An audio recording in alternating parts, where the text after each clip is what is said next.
Hello everyone, welcome back to my channel that is English field. Friends, मैंने कल एक video upload किया था टीजीटी पीजीटी एग्ज़ाम से रिलेटेड। काफ़ी सारे आपके मैसेजेस आए और कुछ कमेंट भी आए जो नेगेटिव पॉजिटिव दोनों ही तरीके के थे, क्योंकि इतना ज़्यादा आपका एग्ज़ाम डिले हो रहा है और कुछ मेरी न्यूज़ गले से उतर नहीं रही थी कुछ लोगों के।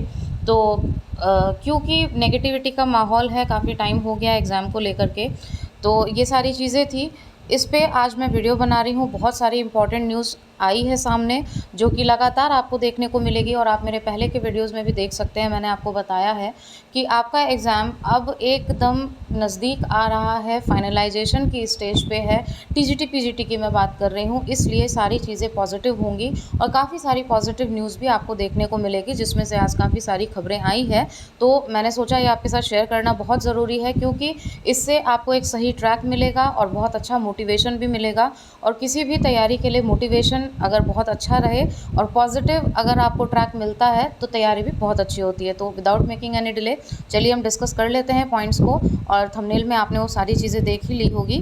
तो पहला हमारा पॉइंट है कि परीक्षा नियंत्रक नियुक्त हो चुके हैं, जिसके बारे में पहले भी बात की थी मैंने।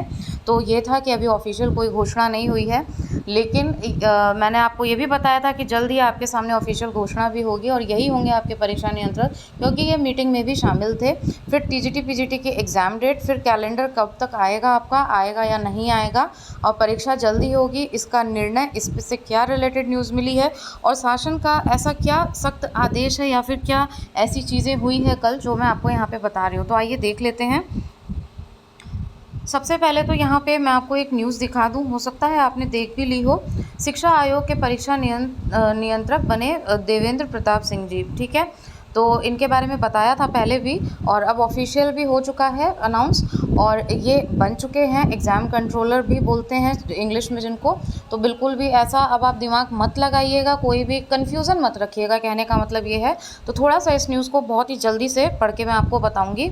देखिए, उत्तर प्रदेश राष्ट्रीय टंडन मुक्त विश्वविद्यालय के परीक्षा नियंत्रक देवेंद्र प्रताप सिंह जी को उत्तर प्रदेश शिक्षा सेवा चयन आयोग का परीक्षा नियंत्रक यानी कि एग्ज़ाम कंट्रोलर बना दिया गया है। उन्हें आयोग में परीक्षा नियंत्रक के पद पर 3 साल के लिए प्रतिनियुक्ति पर भेजा गया है।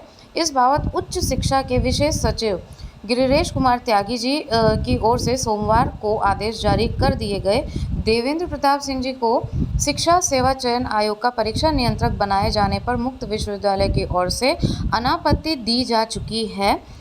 मुक्त विश्वविद्यालय से कार्य मुक्त होने के बाद वह शिक्षा सेवा चयन आयोग में परीक्षा नियंत्रक पद की जिम्मेदारी संभालेंगे, ठीक है। आयोग के गठन के बाद से ही परीक्षा नियंत्रक का पद खाली चल रहा था। आप सभी को पता है कि वो एग्ज़ाम कंट्रोलर नहीं थे, तो ये सारी न्यूज़ आ रही थी कि एग्ज़ाम कैसे होगा, अभी हो ही नहीं सकता है। जबकि किसी भी परीक्षा के आयोजन में परीक्षा नियंत्रक की भूमिका सबसे महत्वपूर्ण होती है। तो अब आप समझ सकते हो कि महत्वपूर्ण होती है और इनकी जो नियुक्ति है वहाँ किसी रीज़न से ही हुई है अभी, और एग्ज़ाम आपका नियर बाई है। थोड़ा सा दिमाग लगाइए इस चीज़ में।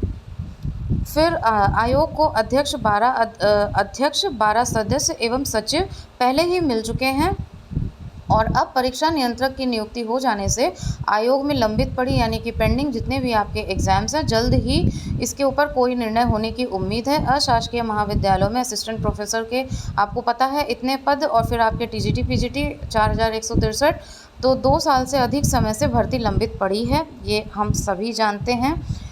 पदभार संभालने के बाद परीक्षा नियंत्रक को लंबित भर्ती परीक्षाओं पर निर्णय लेने का दबाव होगा और इसी वजह से इनकी नियुक्ति हुई है, क्योंकि एग्ज़ाम अब आपका कराया जाना है। साथ ही शासन की ओर से जारी की गई गाइडलाइन के अनुरूप परीक्षाओं को आयोजन की व्यवस्था करनी होगी, जिसमें केंद्र निर्धारण मतलब आपके सेंटर कहाँ कहाँ बनेंगे उसका फोकस, प्रश्न पत्रों की छपाई, सबसे इम्पॉर्टेंट चीज़, परीक्षा पर निगरानी के लिए सीसीटीवी कैमरा और कंट्रोल रूम की व्यवस्था करने जैसी तमाम जो चैलेंजेज हैं, चुनौतियां उनके सामने होंगी। तो आपको ये तो समझ में आ गया होगा एग्ज़ाम कंट्रोलर की इम्पोर्टेंस क्या है और इनको अब अपॉइंट करने का रीज़न क्या है, क्योंकि यही एग्ज़ाम वगैरह सारी चीज़ों का कंडक्शन मतलब उसको एग्जीक्यूट करेंगे, अब वो प्रोसेस में आ जाएगा। और अब एक इम्पॉर्टेंट न्यूज़ और मैं आपको बताती हूँ, ये देखिए, जो मैंने थंबनेल में लिखा था, मैं थंबनेल में हमेशा वही चीज़ डालती हूँ, वही लाइन्स ऐड करती हूँ जिसकी न्यूज़ मेरे वीडियो में अंदर होती है। सीएम ने भर्ती बोर्ड आयोग के अध्यक्ष को दिए निर्देश। क्या निर्देश दिए? जो मैंने लिखा था कि शासन के सख्त निर्देश हैं। एक हाई लेवल मीटिंग भी हुई थी कल इसमें लखनऊ में, ठीक है? तो उसमें सारे अध्यक्ष आए थे और उनको स्ट्रिक्टली ये निर्देश दे दिया गया है। बहुत नटशेल में मैं बताऊंगी, वीडियो लंबा हो जाएगा।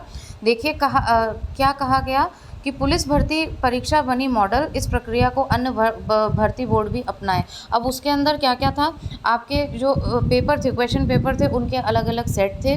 किस तरीके से सुचिता से एग्ज़ाम को मतलब बहुत अच्छे से कराए और वो कोर्ट तक ना जाए, क्योंकि जो जो प्रॉब्लम्स क्रिएट हो जाती हैं, चाहे वो पेपर लीक की बात हो, चाहे जो भी चीज़ें हो, जैसे पहले भी देखने को मिली। और एग्ज़ाम सेंटर्स को भी लेकर के बहुत ही इम्पॉर्टेंट इंस्ट्रक्शन दिए गए हैं। देखिए, सभी बोर्ड व आयोग बनाए क्वेश्चन बैंक। सीएम ने सभी बोर्ड व आयोग से कहा कि सभी भर्ती प्रक्रियाओं को समय से पूरा करने के लिए क्वेश्चन बैंक तैयार करें। उन्होंने निर्देश दिया कि किसी भी प्राइवेट संस्था को परीक्षा केंद्र न बनाया जाए, ठीक है? केवल राजकीय व सहायता प्राप्त विद्यालयों को ही परीक्षा केंद्र बनाया जाए। परीक्षा केंद्र का चयन जिला अधिकारी, मतलब ये पूरी न्यूज़ है, आप देख सकते हो कि अगर हम होलसेल बात करें तो ओवरऑल ये न्यूज़ यही है कि पूरे इंस्ट्रक्शंस दे दिए गए हैं, जल्द ही सारे पद भरे जाएं। अध्याचन भी मांगा गया है, उसका भी लेटर जारी हो गया है कि जहाँ जहाँ पे खाली पड़ी हुई हैं भर्ती, क, ख और ग समूह, जो कि आपके टीचिंग एग्ज़ाम भी उसी में इंक्लूडेड होते हैं, तो इनका अध्याचन मांगा गया है और 15 दिनों के अंदर देना है। ई पोर्टल की व्यवस्था के ऊपर वो देना है, यही प्रोसेस रहेगा, ठीक है? मतलब टेक्नोलॉजी का पूरा यूज़ किया जा रहा है। अब यहाँ पे एक और हम पढ़ते हैं, मुख्यमंत्री योगी आदित्यनाथ जी ने सोमवार को विभिन्न पदों पर भर्ती प्रक्रियाओं के संबंध में सभी आयोग के अध्यक्षों के साथ बैठक की। मुख्यमंत्री ने निर्देश दिया कि सभी विभागों में खाली पदों का भर्ती प्रस्ताव यानी कि अध्याचन जल्द संबंधित आयोग को भेजा जाए, जो कि मैंने अभी आपको बताया। आयोग इससे जुड़ी भर्ती प्रक्रिया तुरंत शुरू करे। मुख्यमंत्री ने किसी भी विभाग की तरफ से भर्ती प्रक्रिया को लेकर कोई प्रस्ताव लंबित ना रखने की हिदायत भी दी है। लंबित मतलब पेंडिंग में ना रहे। अब हम वीडियो को ख़त्म करने की ओर हैं और सीरियसली एक आपसे बात कहना चाहूँगी मैं। देखिए, कमेंट नेगेटिव हो पॉजिटिव हो, ये सारी चीज़ें होती रहती है। मेन आप किसी की बातों में आकर के अपने लक्ष्य को बिल्कुल भी कमज़ोर ना करें, अपना टाइम वेस्ट ना करें और डिस्ट्रैक्ट ना हो, पहली चीज़। दूसरी चीज़ ये है कि लक्ष्य आपका है, लाइफ आपकी है, तो उसकी जो पावर होती है ना डिसीजन मेकिंग की, वो आपके हाथों में होनी चाहिए।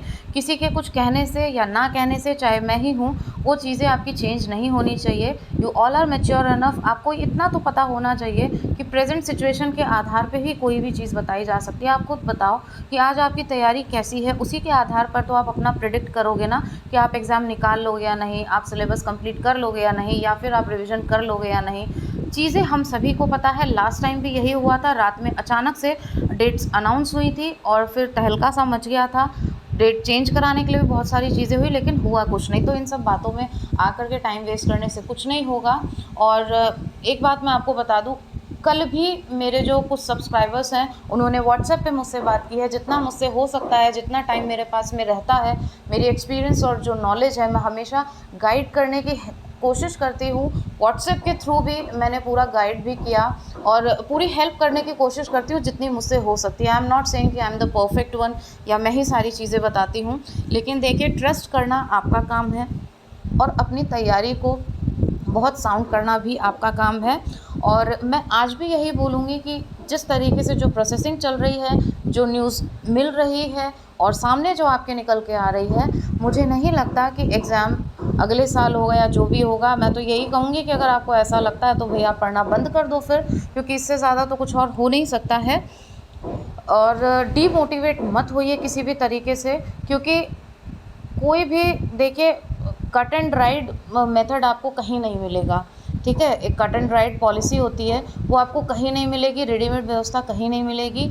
आपको मेहनत करनी पड़ेगी, खुद नोट्स बनाने पड़ेंगे, अपना दिमाग का इस्तेमाल आपको करना पड़ेगा और बहुत वाइजली करना पड़ेगा, बहुत समझदारी से करना पड़ेगा, तभी आप एग्ज़ाम क्रैक कर सकते हो। क्योंकि बहुत सारे फैक्टर्स होते हैं जो आपके एग्ज़ाम उसको क्रैक कराने में सहायक होते हैं। ऐसा नहीं है कि सिर्फ बहुत सारी किताबों को इकट्ठा कर लेना और 24 घंटे में से 18 घंटे पढ़ने वाला ही सेलेक्ट होता है। इसलिए स्मार्टली, वाइजली आपको वर्क करना पड़ेगा। बाकी अगर आपके पास में कोई भी क्वेश्चन है, कोई डाउट्स हैं सिलेबस से रिलेटेड, किसी टॉपिक से रिलेटेड भी, तो आप मुझे ज़रूर बताइएगा। ईडियम फ्रेजेस के लिए आपकी रिक्वेस्ट आई थी, तो जल्दी आपके सामने वो वीडियो होगा।